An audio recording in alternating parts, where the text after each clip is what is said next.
이번에는 9번째 강의가 되겠습니다. 정화편이군요. 정이란 무엇인가? 본질적으로 열기라고 봤습니다. 열기. 열은 뜨겁고 또 안 뜨겁고 그것을 측정하는 기준, 열이라고 합니다. 합리적인 성향을 가지고 있는 걸로 봅니다. 그리고 난로라고 물질적으로는 표시를 했고, 난로라는 말은 좁은 의미죠. 화로, 인두 다 열로 볼 수 있겠습니다. 확대하면은 용광로, 더 커지면 활화산, 또 지하에 있는 마그마, 이것이 전부 다 정의 영역으로 보겠습니다. 지구가 온도를 유지할 수 있는 것이 있다면 지하에 있는 마그마가 영향을 좀 미치지 않겠나. 특히 온천지대 같으면 특히 그렇겠네요. 아득한 옛날 빙하기에도 지하는 뜨거웠겠죠. 그런데 외부에서 빛이 도달하지 못하는 상황이 생기니까 표면이 얼어버렸습니다. 생물체는 거의 대부분이 표면에 살다 보니까 표면 온도가 급강하게 되면은 역시 존재하기가 어렵지 않았겠나, 이런 생각도 해봅니다. 적천수에서는 정화를 어떻게 설명하고 있는가 살펴봅니다. 정화는 유중이다. 유중, 유연하다, 중심이다, 이런 뜻이군요. 유연한 가운데라고 해도 되지만 또 가운데가 중심도 됩니다. 그래서 유연하구나. 원래 불이 유연하죠. 불타는 모습을 생각해 보죠. 촛불이든 장작불이든 불은 유연하게 움직입니다. 흔들흔들. 빛은 쏘아지는 느낌이죠. 빛은 쏜다 그러고 열은 달군다 그럽니다. 달구는 것이 곡선으로 보입니다. 온천의 표시가 있죠. 온천장의 표시 어떻게 생겼습니까? 뭔가 열기가 올라오는 듯한 모습을 띠고 있습니다. 이 모습이 과연 무엇이겠느냐? 열이죠. 곡선입니까? 직선입니까? 곡선이군요. 유연하다. 그러면서도 중심이 있다. 어디가 중심일까요? 밑에가 중심이죠. 바닥입니다. 불을 붙이려면은 밑에다가 불을 붙여야 위로 타올라가지, 위에다 불을 붙이게 되면은 곧 꺼지고 말 겁니다. 중심이란 어떤 그런 의미가 아니겠느냐, 이렇게 이해할 수도 있습니다. 내성이다. 내성, 속에 들어있는 성향이군요. 지구에서는 내부에 있는 마그마를 내성으로 봐도 되겠습니다. 또 정화는 음이니까 음의 의미에서 내성으로 봐도 크게 벗어나지 않을 거라고 보겠습니다. 소융이라고 그랬습니다. 소, 밝다. 뭔가 좀 밝은 느낌이 들고, 융, 녹이는 또 느낌이 있네요. 융합하다, 녹인다. 열기라는 의미가 구석구석에 들어있는 걸로 봐도 되겠습니다. 이것이 정화의 가장 기본적인 의미로 적천수에서는 논하고 있네요. 이러한 성향을 가지고 있다. 그리고 이제 천간끼리의 관계를 논합니다. 을을 감싸고 있을 때 을을 감싼다, 포옹한다, 이런 얘기가 되겠죠. 하면 효도한다, 이런 뜻이 되겠습니다. 왜 을을 감싸고 효도할까? 적천수의 또 다른 해설을 보게 되면은 을은 천간의 신이죠. 신을 무서워합니다. 편관이잖아요. 그런데 정이 신을 극해버리면 을을 보호하는 효과가 있다고 해석도 합니다. 그런데 이런 논리는 특별히 정이라서만 그런 건 아니죠. 다른 모든 천간도 같은 공식이 적용이 됩니다. 을에게만 효도한다고 특별히 한 이유를 찾아보면 을은 자, 식물이다. 식물은 열기가 없으면 생존이 불가능하다. 그래서 식물 주변에 보온을 하게 되는 것입니다. 따뜻하게. 보온을 하면은 식물은 잘 자랍니다. 물론 뭐 빛으로도 자랍니다만은 열도 필요합니다. 빛이 할 수 있을 때에는 열은 어쩌면은 일이 없을지도 모르겠네요. 낮에는. 밤에는 따뜻한 열로 을목을 보호하는 의미. 그래서 효도라고 하지 않았나. 이런 의미도 생각해 볼 수 있겠습니다. 합임. 임과 합을 한다. 정임합이라는 공식이 있죠. 천간합 또는 오합이라고도 하고, 네, 합 얘기가 계속 깃들어 있습니다. 중요한 의미라는 뜻이겠죠. 충성을 한다. 자, 충효라는 말을 많이 씁니다. 어느 집에 가보면은 액자로 뭐 충효가전 뭐 이런 식으로 충과 효를 써붙여 놨는데, 그런 의미에서 정화는 참 싹수가 있네요. 저절로 효를 하고 저절로 충을 한다니 이보다 더 훌륭한 뭐랄까 신화? 예, 이런 경우가 있겠느냐. 그래서 정이라는 것은 참 높이 보자, 이렇게도 말할 수 있겠습니다. 자, 왜 임이랑 합하면 충을 하는가, 충성을 하는가? 사실은 충자는 뭐랄까 봉건시대 산물이죠. 충성한다. 내 마음을 다 바쳐서 헌신하는 것, 국가에, 왕에게, 그걸 충이라고 합니다. 그러면은 임이랑 합을 하면은 충을 한다는 게 도대체 뭐냐? 임이 공기라고 그랬습니다. 공기가 움직이려면 뭐가 필요합니까? 열이 필요하죠. 맞죠? 자연 시간에 배우셨죠? 열이 있어야 임이 움직이게 되고, 움직여야 공기가 곳곳에 스며들어서 자기 본분, 역할을 수행하게 되는 것으로 봅니다. 이런 관점에서 이 충자를 보는 것이 어떻겠느냐 하는 생각을 해보는 것입니다. 일설에는 정임이 합을 하면 목이 되고, 목이 되면 또 그것이 임수의 그 능력을 목으로 흘려보내서 뭐 이런 긴 얘기를 합니다만은 사실은 무엇이 된다.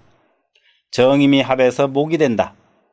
갑기가 합해서 토가 된다. 이런 말은 좀 논하기 어렵습니다. 그래서 그거는 오버했다고 생각을 하고, 공기와 열, 그것만으로도 충분한데, 그러면은 왜 충이라고 했느냐? 그것은 옛날에 써진 글이라 그렇습니다. 송나라 때 써진 걸로 간주합니다. 그러면은 그때는 오로지 봉건시대라 왕이 절대적인 능력자죠. 그리고 십성어로 따지면 정관을 나를 다스리는 자, 임금으로 보는 것입니다.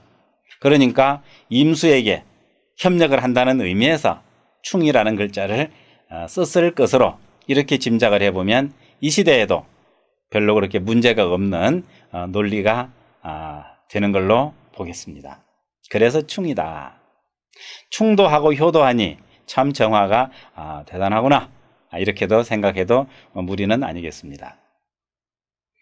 자, 그런가 하면 왕할 때, 왕성하다는 뜻이죠. 왕성할지라도 불렬한다. 불렬은 맹렬하게, 뭐랄까, 아주 공격적으로, 이런 폭발적으로, 이런 형태는 아니다. 이렇게 이해를 해봅니다.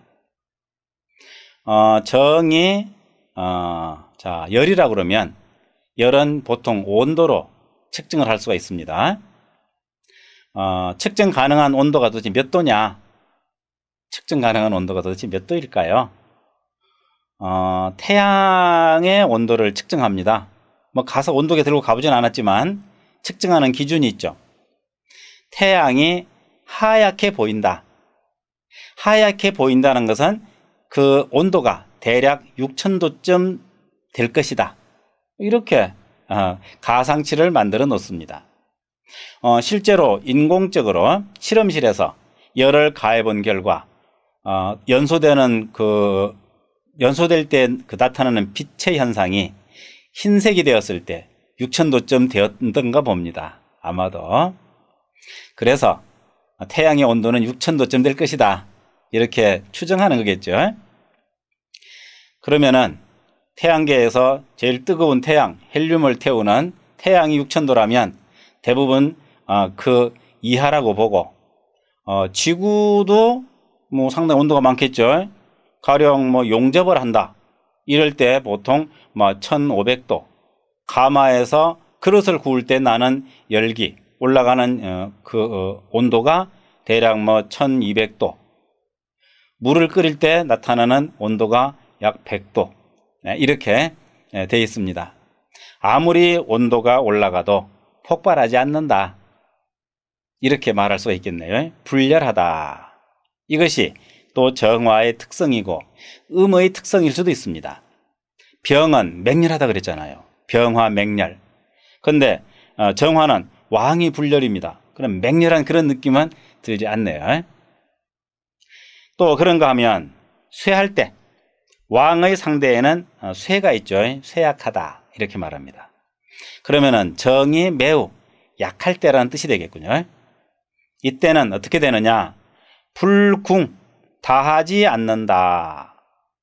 다한다는 것은 꺼져버린다는 뜻입니다. 다하지 않는다. 이런 얘기를 써놨습니다. 이게 무슨 뜻인가? 어느 또 서적을 보면은 12운성 그 포태법을 인용해서 정화는 유금을 만나면 생이 되기 때문에 영원히 꺼지지 않는다. 이런 말도 하는데 그건 좀 뭐라고 해야 될지 모르겠어요. 논외로 합니다.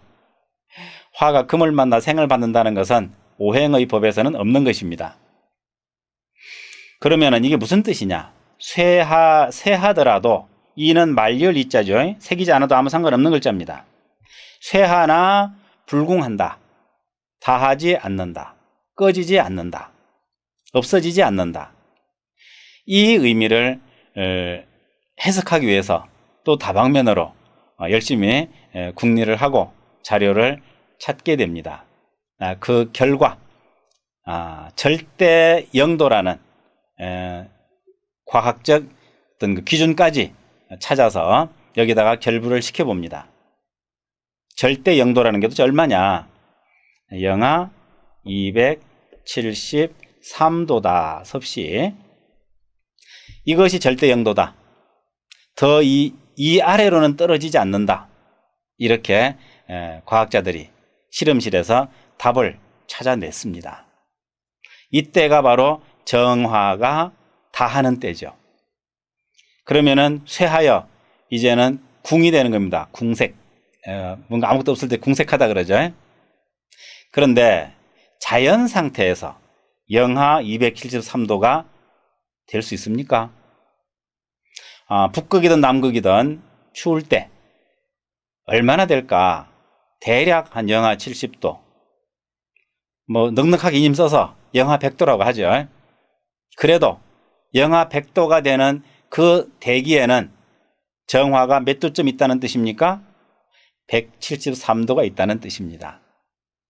이렇게 우리의 자평명리학의 이런 의미를 현대 물리학에서 과학자들이 밝혀주는 것도 참 재미있습니다. 더욱 놀라운 것은 옛날에 고인들께서 이런 걸 과연 알고 썼을까? 그건 아니겠죠. 그런데 직관을 통해서 정화는 왕해도 폭발하지 않고 쇠해도 다하지 않는다. 이 이치를 깨달은 거죠. 이치란 하나입니다. 예나 지금이나. 낮이 지나고 나면 밤이 온다. 이게 옛날 이치죠. 요즘은 오늘은 낮이 가령 12시간이고 뭐 밤이 12시간이다. 이게 과학적인 견해죠. 달라진 게 뭡니까? 없습니다. 낮이 지나면 밤이 온다는 걸 그대로 유지한다는 거죠. 이렇게 옛 고인들께서 직관적인 그런 통찰력으로 이런 이치를 깨달았을 때 참 대단하다, 이런 생각을 하게 됩니다. 역시 고인이 그냥 고인이 아니에요. 자, 다음 구절은 어찌 보면은 크게 중요하지 않은 구절이긴 합니다. 그냥 글자 채우려고 있는 것인가 싶기도 하고요. 여유정모라 이렇게 말을 합니다. 정모라는 말이 참 이게 흔히 안 쓰는 말인데 우리말로 하면 큰 어머니라는 뜻입니다. 큰 어머니라는 말은 내 어머니는 작은 부인이라는 뜻입니다. 그러니까 서자의 관점에서 어머니를 바라보는 거죠. 점잖게 말하면 정모고 그냥 보통 말하면 계모가 되는 것입니다. 계모는 정인과 달리 편인으로 보는 관점이 있을 수 있습니다. 그러면 정화는 편인, 즉 을목이 필요하다, 이런 뜻으로 을목이 여유, 있을 것 같으면, 이런 뜻이죠. 왜 을목이 필요할까요? 갑도 목인데 고인들이 그냥 생모, 여유, 생모 그러면은 어머니가 있을 것 같으면 그럼 될 텐데 꼭 정모라고, 그 말은 을을 나타내고 있다는 것이 분명해졌습니다. 왜 그랬을까? 정은 열이고 열은 에너지가 필요합니다. 장작이 필요합니다. 그것이 바로 을목이라는 그런 견해가 나왔던 거죠. 그래서 정모란 을을 말한다. 여유 을목 했으면 너무 간단할 놈은 걸 이렇게 멋있게 한다고 해놓은 것이 후학들로 하여금 조금은 머리 아프게 혼란스럽게 하는 허물도 없다고 못하겠네요. 그렇게 되면 어떻다는 말이냐? 가하다, 좋다는 얘기죠. 가능하다. 언제? 가을과 겨울. 가을, 겨울이 다 좋다. 여기서는 그냥 가능하다, 가하다, 괜찮다, 이런 정도로 보겠습니다. 정화는 을목이 있다면 가을에는 화가 쇠해지는 계절, 겨울에는 화가 소멸되는 계절, 이제 숨어버리겠죠. 수황절이니까. 그럼에도 불구하고 끄떡없다, 걱정할 거 없다, 이런 의미로 해석이 되겠습니다. 이것이 정화가 가지고 있는 고인의 관점이라고 이해하면 좋을 것 같고, 이렇게 한번 좀 더 사주에 정화가 있으면 어떠냐 이런 얘기보다는 좀 넓은 의미에서 정화를 한번 생각해 보는 것도 의미가 있으리라고 봐서 좀 설명을 드려봤습니다. 이 정도로 정리하겠습니다.